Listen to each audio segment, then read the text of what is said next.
Eewwaa'ee haqqi jimaa. Gaaf sammaa lookii rabbi ka isii caaltu bakka isinii buusuu danda'a waa suuraa ta'ii taate. Yaa ilaaha illallah. Bannuti waa'ee ammas qoonqoo nyaannaa qoy buna kana qoonqoo dhugamoo mirqaanaaf. Buna dhukkubbii mataatiif dhuganii si'aayina namaa kenna. Dhukkubbii mataa bichaa miti. La. Qoonqoodhaaf immoo maali? Mirqaanumaa miti miti bunninis. Kaka'umsa si'eessituudha bun. Afaan Oromootti si'eessituudha jechuun. Jimaallee immoo. Kaka'umsa si'eessituudha jetteera. Kaka'umsa jechuun akkama fakkeenya dibbirtii yoo amma si dabbaree waan si onna jedhu taate buna hoo dhudda immoo xiqqoo agarsiisu si si'eessa si kakaasa jechuudha. Okay, mirqaana hin jaamure. Mirqaan saaqa caatii san nama gootu ka amma buna dhunnee amma namni gariin caatii asii qama'ee makka waan boru dhaquu kana ta'a. Laa ilaaha illallah. Jimaa dhuganii ammoo akka Bar nama buna kanaan malee qaamni isaa hin dalagne jira akkam gootu.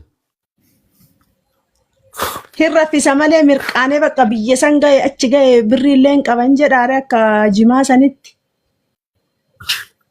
Mee nama biyya san ga'e achiin qabaa jiru viidiyoo sagalee naas ni fidda. Namni baay'een nama maal akkana maaliif waan kana hin dhiibne yoo jennu yoo caatii qamaa. Lakki ati agarteen siin jettee nama osoo hin taane. Warra achi geetan jira. Waraabee isin erga warra qamaa. Biriyaan ganan qaba. Warra qamaa waraabee isin ergaa isaan waa'ee jimaa kana hoo gaafadhoo isaan na himan. La ganaa teessee isaan bira teessee dhossaadhaan. Dhossaadhaan. Waraabdeen argita. Iftoominaan inni bankaa kunoo namni dhugaan dubbatu. Kanaafuu atillee dhugaan dubbanne jechuudha. Hayya kanaafuu rakkoon qabu jedha dhugaan dubbanne illee hojjeta nama dhugaa barbaachan dhufne garuu olumoota kennaa ani abbaa feetoo taate kaawwan dhiisi hatta isinillee yoo taate akka namni isin tuquun barbaadu nama diinii rabbii kaleessa lallabee. Amma jimaan nama qoy gaafisi gaafadhu. Waan hin beekne tokko nama akkas godha jechuun inni ta'a ka ofiisiin godhin. Nama marachaa. Ani isi irra qara'een beeku. Dhageettiidhaan. La san hin baanu. Jimaa yoo qamaatee sammuu si hadocha. Ustaadini shabaka isin buusa. Yoo qamaatee sammuu si hadocha. Yoo jimaa qamaatee sammuu si hadocha nama maraacha sammuu nama hadocha jettaa mitirii ofii irratti of garte. Wanni sammuu nama hadochaa hunduu haraamadha namni hin jedhamu akkas. Wanni nama sakarsiisaallee. Bar waa'ee haraaminarra hin jiru amma.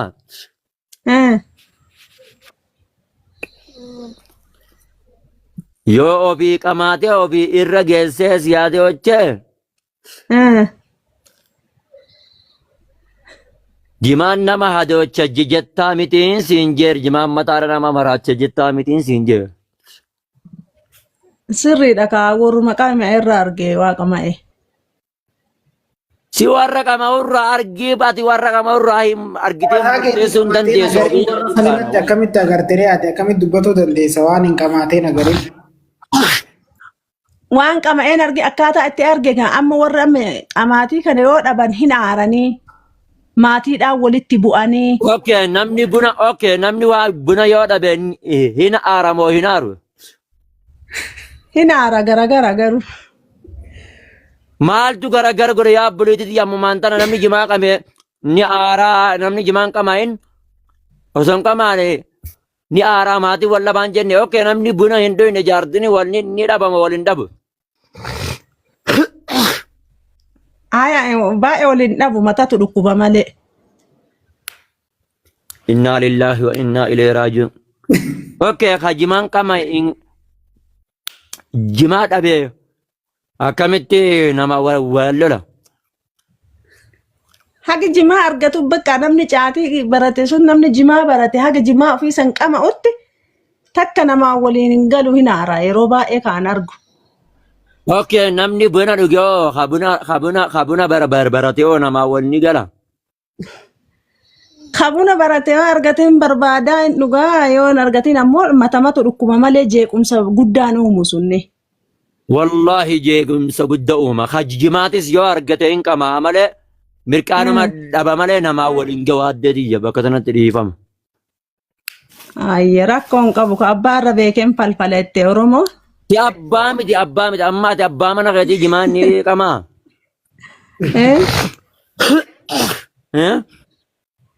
Hayya rakkoon qabu isin sanfeetan qamadha yoo rabbi isin laaffise dhiisa yoo rabbi isin laaffisin qama'aatii garuu olumaata kennallee nu jalaan tuqinaa isinillee namni akka tuquun barbaannu sheekummaallee didinaa qur'aana keessan san bira deebi'aan. Waa'ee lamaarra hin jirru waa'ee lamaa keessa hin jiru. Nuti kan nu gaafatu rabbi. Dura waa'ee jimaanaa soo hin kaasinaadhaa turtani.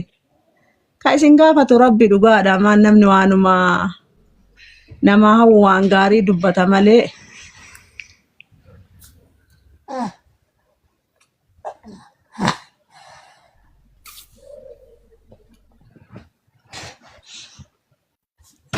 Akkasi hundaafuu isin balleessa foon inaalillaa sheeka kenna shee Muhammad Bayyaa. Rabbi bakka duriiti isin haa deebisu haga wallaalummaa kiyyaatiin inshaallah.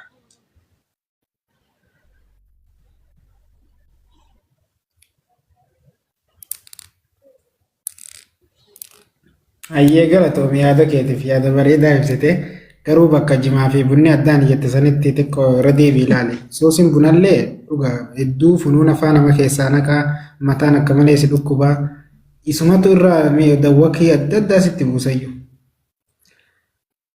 Akkasii ati hundaafuu yaada kee baattee jirta ulfaadhu galatoome. Hayyee galatoomaa isinis. Galatoomina seensisuu keetiif laayifii keessan sheeka kenna ulfaadhu jazaakallaa khairan.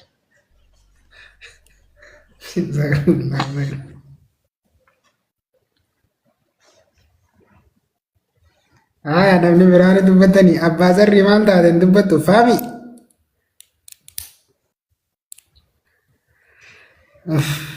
Jettiin sirrii jirti. Ayyee mashida itti fufa. Tala inshallah. Duraan dursa jara keenya warri azzala jirtan akkanuma lafaa kaatanii namni waggaa yaada kaase yoo rabbi sodaattan nama arrabsina arrabni ati irra guyyaa takka nama arrabsitu dilee sirra katabamaa jechuudha. Ayya obboleettiin teenya yaada kaaftee jirtu irratti obboleettii teenya qaali